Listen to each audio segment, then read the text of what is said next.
تو اس رات کیونکہ اللہ کی رحمت بہت زوروں پر ہوتی ہے، اللہ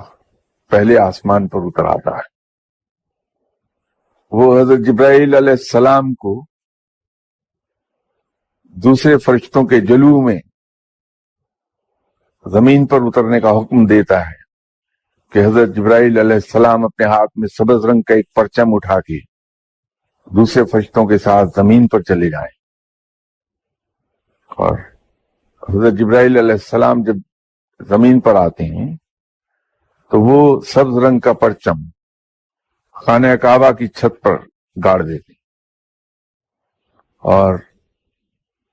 تمام فرشتوں کو حکم دیتے ہیں کہ زمین پر پھیل جاؤ۔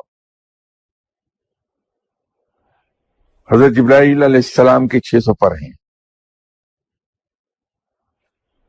وہ صرف اسی رات میں اپنے تمام پروں کو پھیلاتے ہیں، واحد رات ہے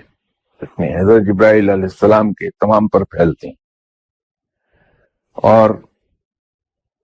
اپنے پھیلے ہوئے پروں کی کیفیت میں حضرت جبرائیل علیہ السلام کے دونوں پر زمین کی حدود سے باہر نکل جاتے ہیں، اتنے وسیع ہیں، اور وہ جو فرشتے پھیلتے ہیں لوگوں کے درمیان، تو اس وقت جو لوگ عبادت کر رہے ہوتے ہیں، خواہ وہ کھڑے ہوں یا بیٹھ کے عبادت کر رہے ہوں، ذکر کر رہے ہوں رب کا، اس کی تسبیح کر رہے ہوں،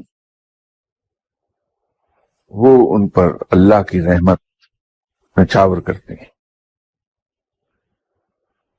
جب کوئی دعا مانگتا ہے تو فرشتے آمین کہتے ہیں اس کے جواب میں۔